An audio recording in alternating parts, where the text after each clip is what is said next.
Olá pessoal, então hoje nós iremos dar continuidade mais um importante tema relacionado com a nossa disciplina, que será sobre trematodíases de importância em medicina veterinária. De modo geral, as trematodíases são afecções parasitárias causadas por trematódios, que estão diretamente e indiretamente relacionadas com perdas econômicas. Dentre as trematodíases, sem dúvida alguma, a fasciolose ou distomatose hepática mostra-se grande relevância. Tal doença é causada pela espécie de trematódio Fasciola hepática, popularmente conhecida como baratinha do fígado.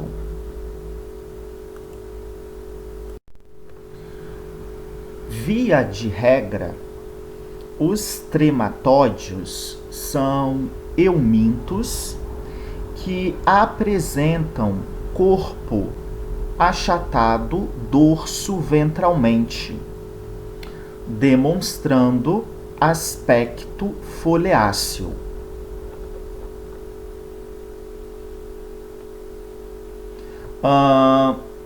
Portam ainda duas ventosas,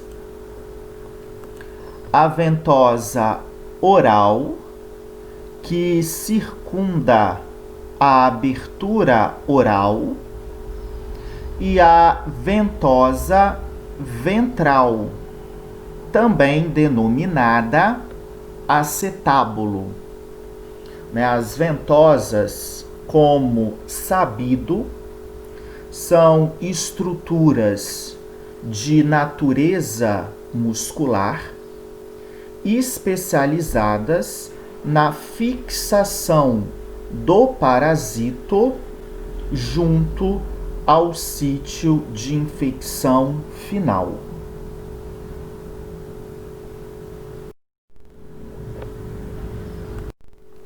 Em particular, para Fasciola hepática, o trematódio em questão apresenta ciclo de vida heteroxeno obrigatório, uma vez que, ao longo do seu desenvolvimento, verifica a participação sequencial e obrigatória de dois hospedeiros.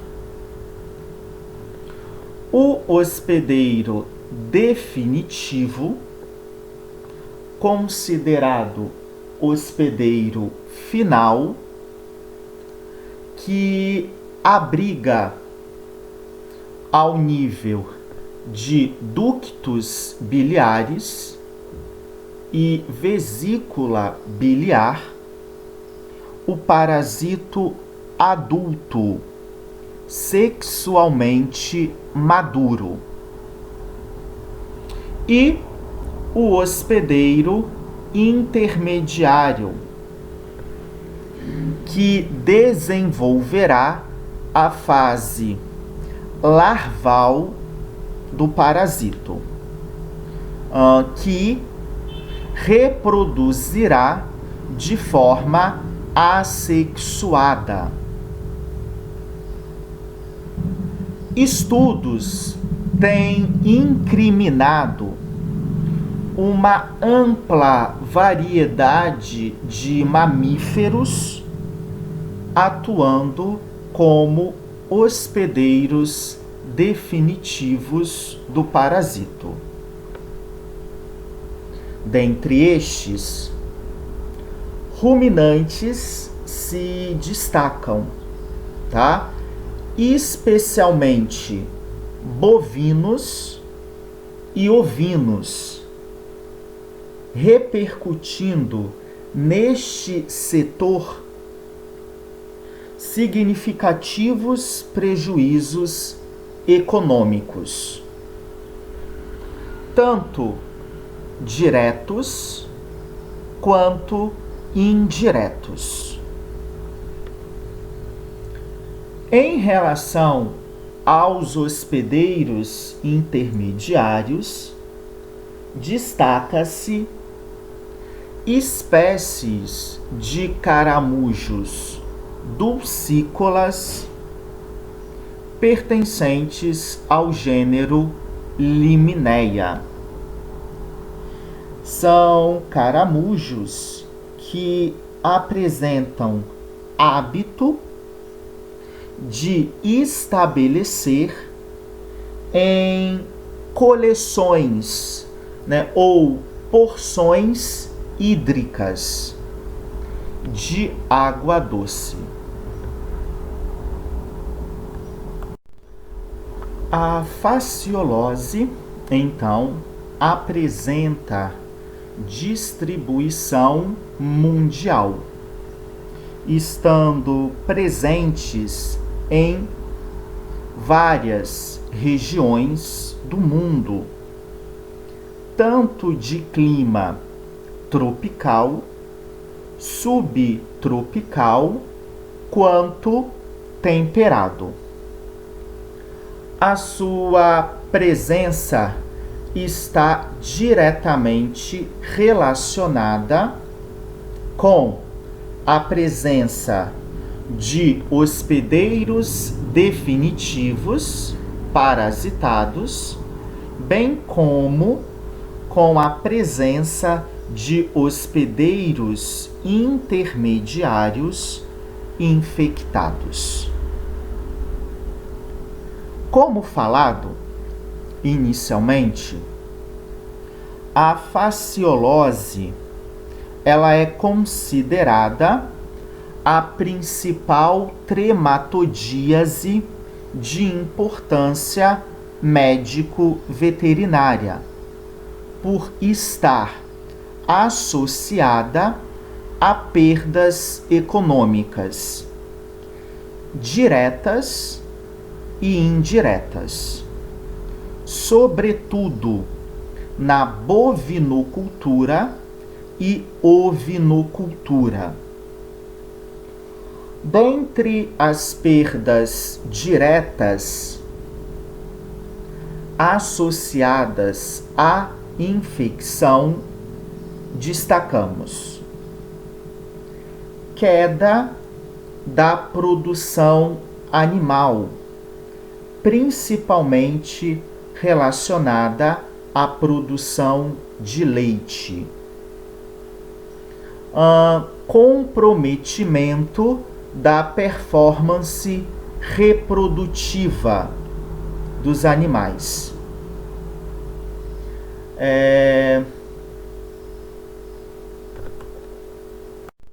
redução no ganho de peso, além de estar diretamente associada à condenação de órgãos parasitados, bem como de carcaças infectadas. Dificilmente a fasciolose culminará no óbito dos animais. Em relação às perdas indiretas, destacamos desenvolvimento e implementação de medidas de controle e prevenção da afecção, gastos inerentes a consultorias de um médico veterinário especializado, gastos relacionados ao tratamento dos animais. A imagem em destaque caracteriza uma alteração anatomopatológica bastante comum na fasciolose em animais, que é um quadro de fibrosamento do parênquima hepático. Esta alteração decorre como desfecho de um processo inflamatório instaurado ao nível de parênquima induzido pelo parasitismo. Ao lado, notamos aqui a hipertrofia de paredes de canalículos biliares, em decorrência ao processo de colangite. Estas alterações determinam na condenação do órgão e, por conseguinte, em prejuízo econômico, já que o fígado é um órgão que tem valor comercial.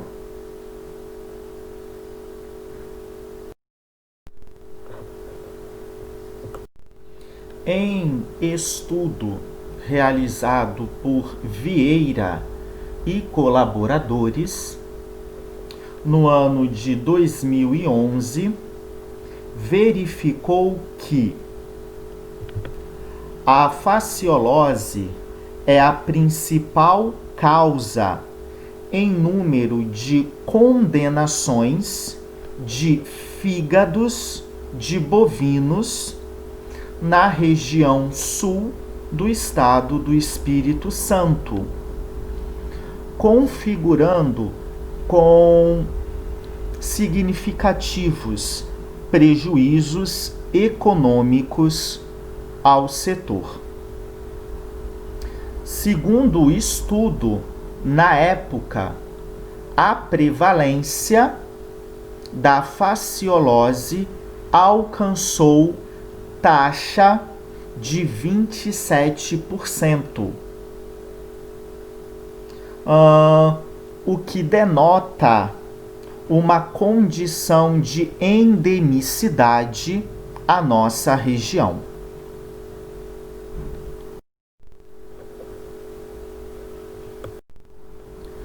Além da implicação médico-veterinária, a fasciolose, ela apresenta uma importância médica, uma vez que o homem configura como hospedeiro definitivo natural do parasito.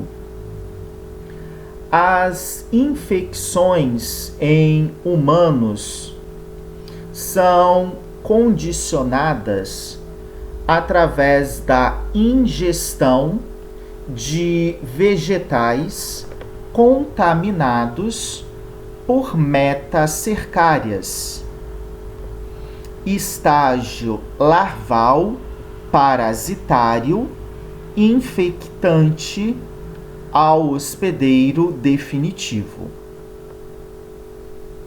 Em estudo, o agrião tem denotado maior importância, já que o mesmo é cultivado em áreas alagadas, favorecendo com isto a contaminação da hortaliça.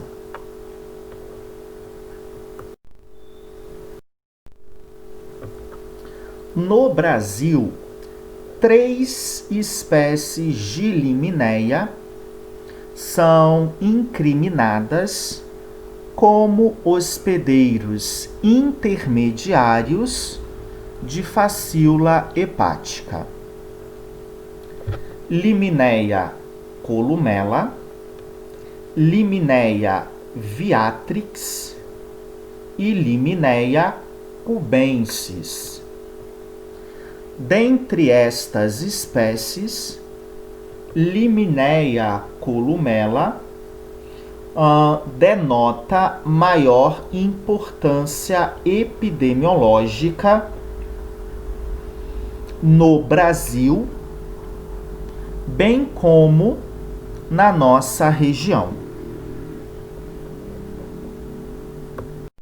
São caramujos de hábito dulcícola, bem pequenos, apresentando uma concha em espiral, como visto na imagem.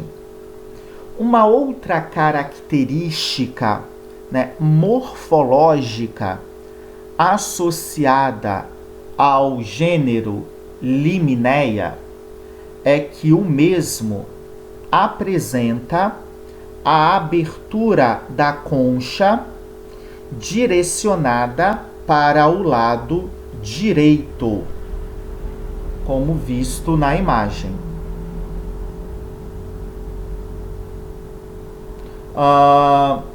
Sendo por isto, então, classificado como abertura de concha do tipo destrógera, ou seja, abertura para o lado direito.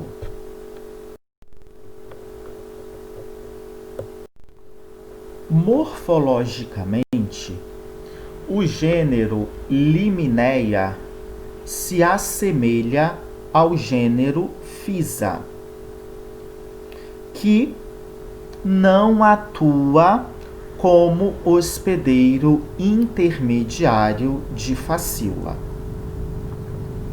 Estes gêneros de caramujos compartilham e competem entre si pelo mesmo habitat. Assim, durante levantamento malacofáunico de uma região, é importante que o médico veterinário saiba diferenciar os gêneros. E essa diferenciação se fará a partir do direcionamento da abertura da concha entre os gêneros. Vimos que para o gênero Limineia, a abertura da concha se fará para o lado direito, como visto aqui na imagem B. Já em relação ao gênero Physa, a abertura da concha se faz para o lado esquerdo.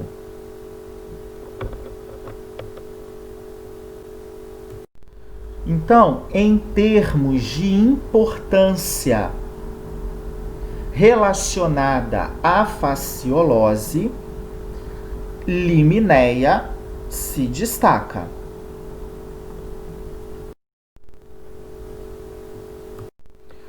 O esquema aqui ao lado sumariza a dinâmica de desenvolvimento de facíola hepática. O ciclo de vida já é sabido por vocês e eu peço que revisitem o mesmo na disciplina de parasitologia veterinária. A infecção do hospedeiro definitivo limitará através da ingestão da metacercária, que encontra-se encistada e aderida a superfícies de plantas ou vegetações subaquáticas. Após a infecção no hospedeiro definitivo, as metacercárias alcançarão o lúmen intestinal deste. Lá, sofrerão a ação química de componentes que integram o suco pancreático, destacando aqui sais e ácidos biliares, os quais oportunizarão o desencistamento da metacercária. Após o desencistamento, o trematóide jovem irá transpor a parede intestinal do hospedeiro, alcançando a cavidade peritoneal. E através desta, o trematóide jovem acaba alcançando o parênquima hepático, mediante aqui a perfuração da cápsula hepática, denominada cápsula de Glisson. No parênquima hepático, o trematóide jovem apresenta comportamento de migrar pelo órgão, deflagrando intenso processo inflamatório. Esta migração durará algumas semanas. Finalizado esse comportamento migratório pelo fígado, o trematóide, então, migrará em direção ao lúmen dos ductos biliares. Lá, alcançarão a maturidade sexual e reproduzirão por fecundação cruzada, dando aí início a um novo ciclo de vida. Os trematóides fecundados iniciarão etapa de oviposição. Esses ovos, então, alcançam o lúmen intestinal via excreção biliar e através das fezes do hospedeiro aferem o meio ambiente. Embora férteis, Estes ovos são liberados ainda não embrionados. Assim, o processo de embriogênese destes dependerá da presença de coleções de água doce. Bom, o período pré-patente de desenvolvimento parasitário é em torno de 10 a 12 semanas. E em ovinos, os parasitos adultos poderão permanecer vivos por até 8 a 10 anos, mostrando-se, por isto, bastante longíveos.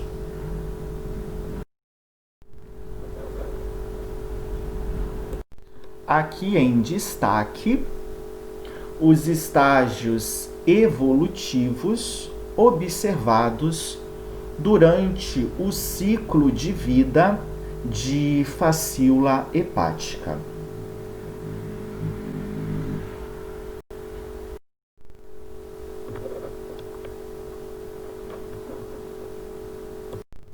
Clinicamente, a fasciolose poderá apresentar evolução aguda e uma evolução crônica. A evolução aguda está relacionada até a 7ª semana pós-infecção. E ela decorre em consequência ao comportamento migratório observado pelo trematóide jovem no parênquima hepático. Em consequência desse comportamento, o parasito acaba induzindo no órgão intenso processo inflamatório.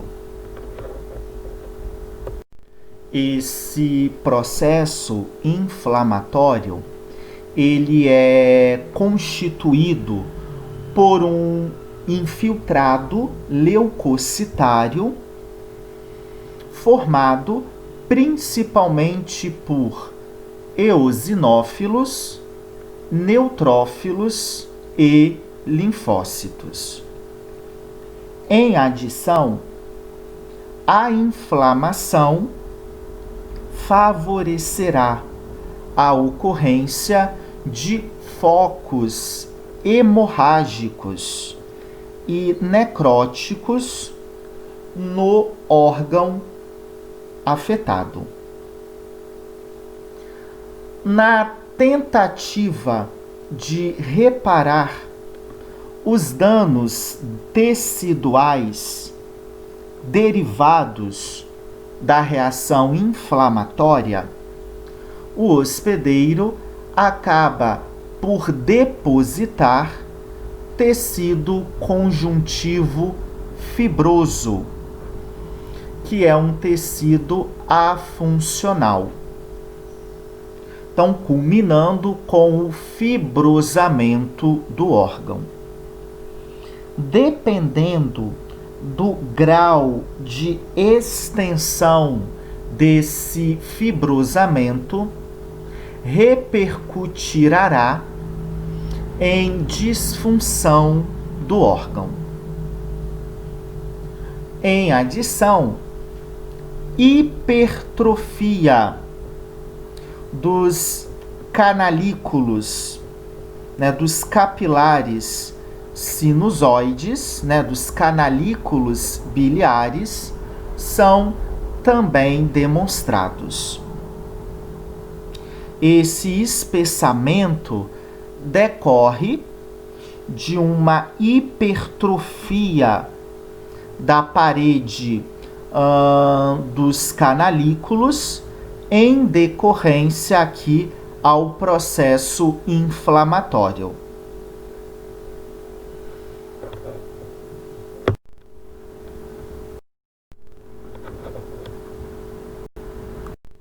Bom, a figura em questão, ela foi obtida a partir de um estudo histopatológico realizado em um equino infectado por facíola hepática. Em destaque aqui, é possível observar um corte transversal da forma imatura ainda do trematódio, demonstrando aí o comportamento migratório pelo parênquima hepático. E em consequência desta ação traumática no parênquima do órgão, intensa reação inflamatória é verificada, favorecendo com isto o desenvolvimento de focos hemorrágicos e necróticos no órgão afetado.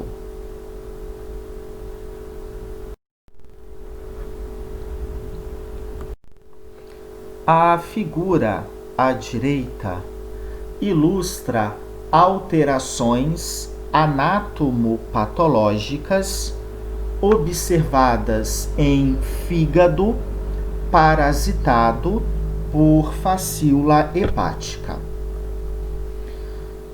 À esquerda, nós temos aqui a aparência de um fígado de bovino não parasitado por facíola hepática. A seta indica o limite entre o lobo hepático direito e o lobo hepático esquerdo. Ok? Notem que o fígado à direita, ele é um fígado parasitado por facíola hepática. Observem que o lobo hepático esquerdo encontra-se atrofiado. Essa atrofia decorre da infecção pelo trematódio, em virtude aqui ao processo de fibrosamento do órgão. Então, a fibrose acaba alterando a arquitetura do órgão, além de comprometer sua função. A título, então, de compensar esse processo de atrofia celular, o lobo hepático direito encontra-se hipertrofiado. Tá? É uma condição aí fisiológica a fim de compensar, né, a atrofia celular observada no lobo hepático esquerdo. A figura aqui à esquerda denota o espessamento das paredes dos ductos biliares. Uma alteração bastante comum na fasciolose crônica. Esse espessamento ocorre devido ao processo inflamatório ductal, conhecido como colangite. E claro que isso implicará na condenação do órgão em questão.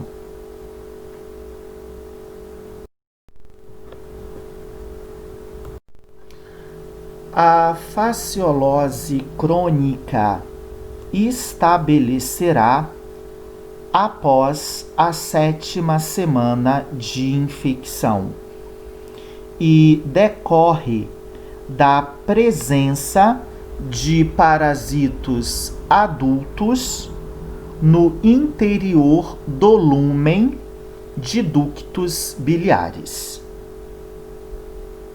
A presença física do parasito ao nível de lúmen ductal levará a ações traumáticas na parede ductal, induzindo localmente um processo inflamatório, conhecido como colangite. Esta alteração, então, irá repercutir em uma hiperplasia epitelial, contribuindo então para o espessamento da parede do órgão. Em adição, observa-se proliferação e deposição de tecido conjuntivo fibroso sobre o epitélio inflamado.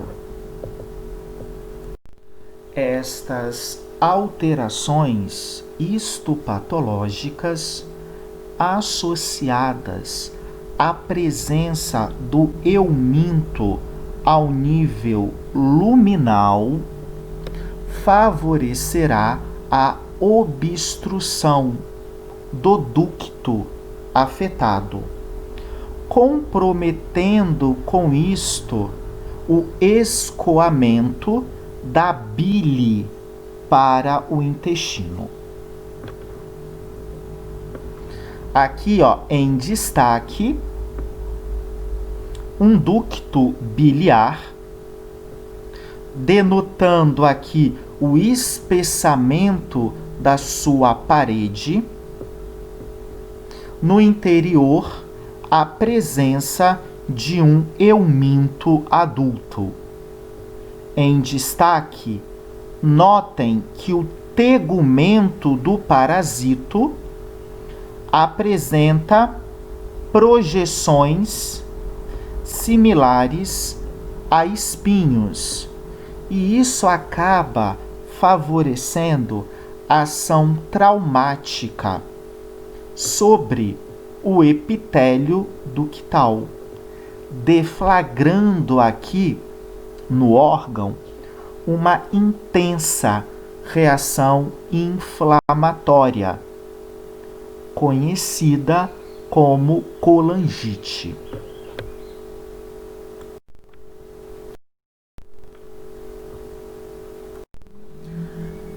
Em consequência, então, a obstrução do lúmen dos ductos biliares parasitados, o processo de escoamento da bilirrubina para o intestino será comprometido. Então, isso favorecerá uma alteração anatomopatológica conhecida como embebição biliar, corroborando aqui para o estabelecimento de uma síndrome metabólica conhecida como icterícia. Clinicamente, esta síndrome ela é caracterizada pelo aumento das concentrações plasmáticas de bilirrubina, né? A bilirrubina é um metabólito secundário do grupamento M da hemoglobina. Quando em excesso no plasma sanguíneo, tende a depositar em mucosas, serosas, musculatura, dando a estes tecidos coloração amarelada típica. A fasciolose crônica ainda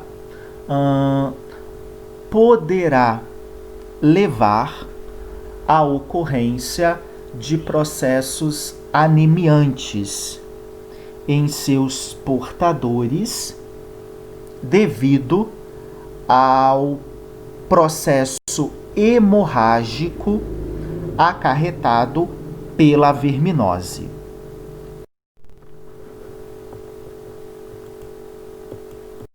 Bom, a foto aqui ilustra bem o ecossistema ideal para o estabelecimento da fasciolose em um rebanho. Notem, então, a presença de áreas de pastagens, portando aqui regiões de alagamentos temporário ou perenes. Bom, estas áreas alagadas acabam favorecendo o estabelecimento e a proliferação de caramujos que atuam como hospedeiros intermediários do parasito em questão, oportunizando com isto a dispersão da parasitose no meio.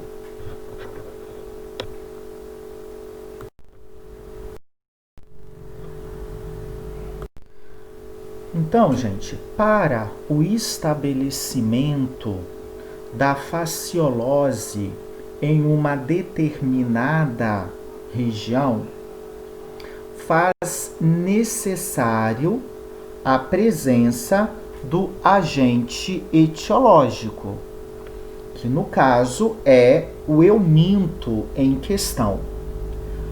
Porém, a presença única e exclusiva da causa necessária não é suficiente para o estabelecimento da doença em uma região.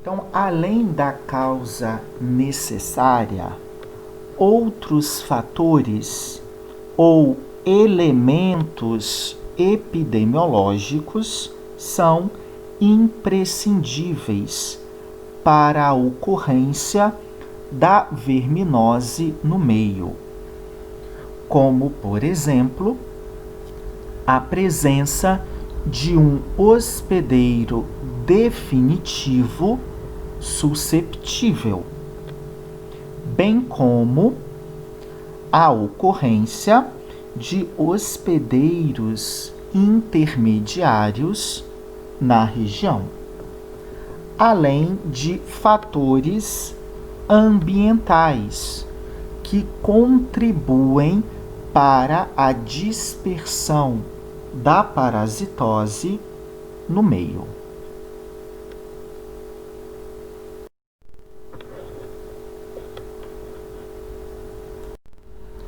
O gráfico aqui em questão ilustra a flutuação anual da prevalência da fasciolose bovina no país. Vejam que acompanhamos um aumento crescente no número de animais parasitados.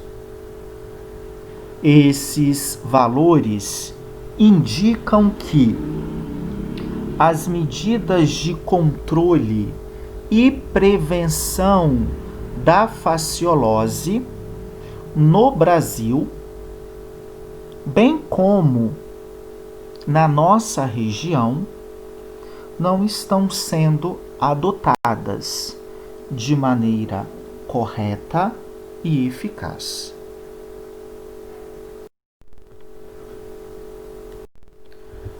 O diagnóstico clínico da fasciolose não é estabelecido, uma vez que a maioria dos casos de infecção mostram-se assintomáticos.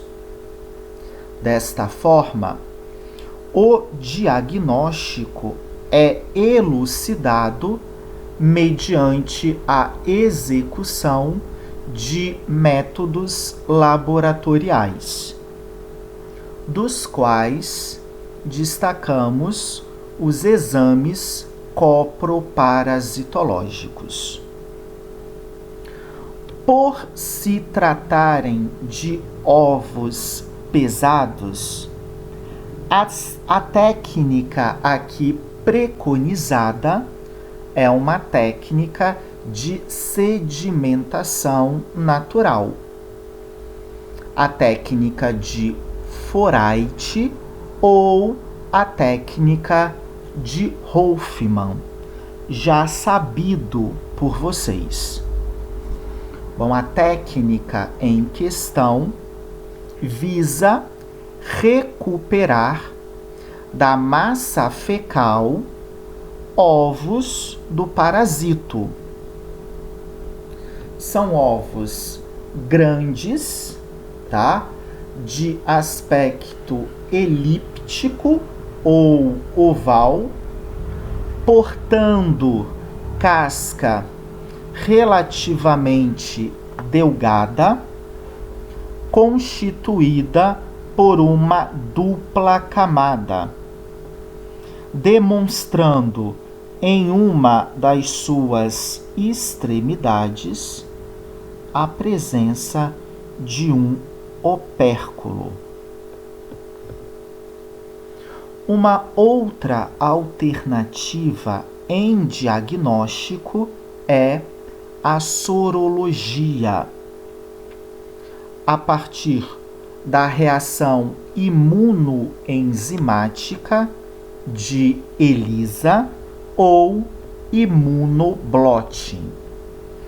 Estes métodos visam identificar ao nível plasmático a presença de anticorpos reativos e específicos anti-facíola hepática. E o diagnóstico pós-mortem, observado aqui principalmente durante necrópsia ou em linhas de inspeção.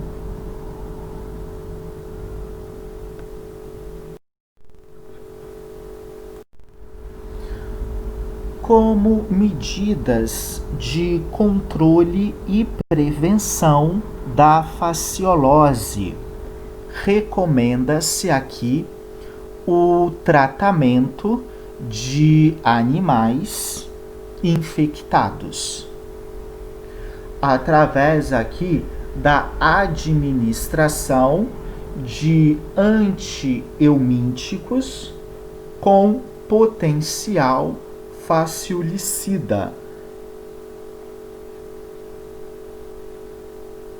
A título de prevenção, recomenda-se para animais jovens um tratamento no final do inverno e um outro tratamento no início do verão.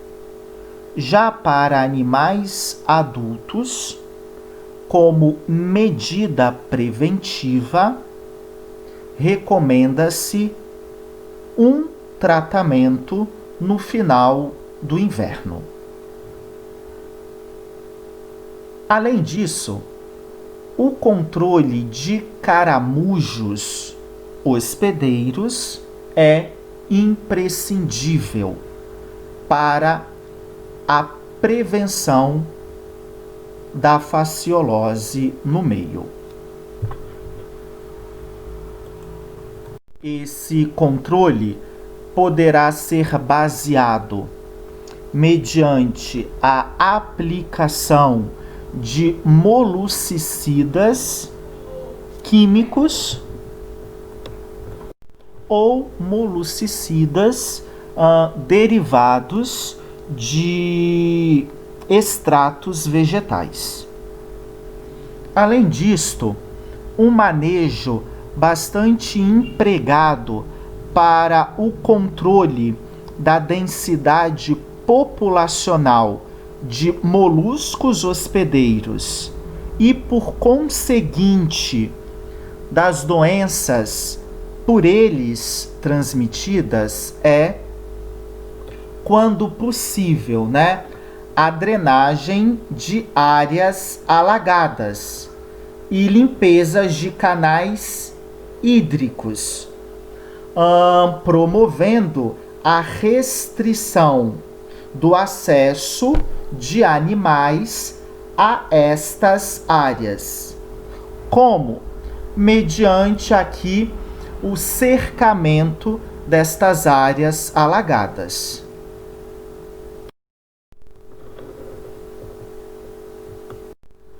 A droga antihelmíntica, considerada de eleição para o tratamento da fasciolose, é triclabendazole, numa concentração de 10 mg quilo, administrada via oral.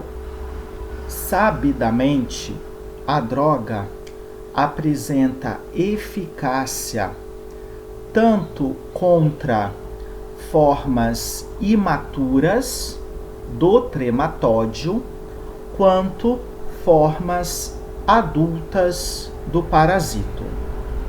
Entretanto, a mesma não é comercializada no Brasil.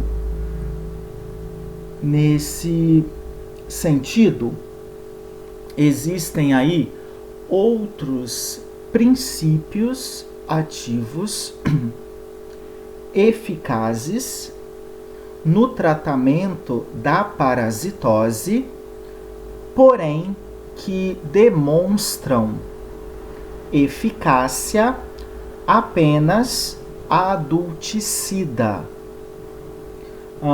não demonstrando então efeito biocida contra formas imaturas. Então, como alternativa, nós temos o sulfato de albendazole, closantel, nitroxinil e o clorsulon, tá? Lembrando, então, que estas drogas poderão ser administradas tanto terapeuticamente quanto preventivamente.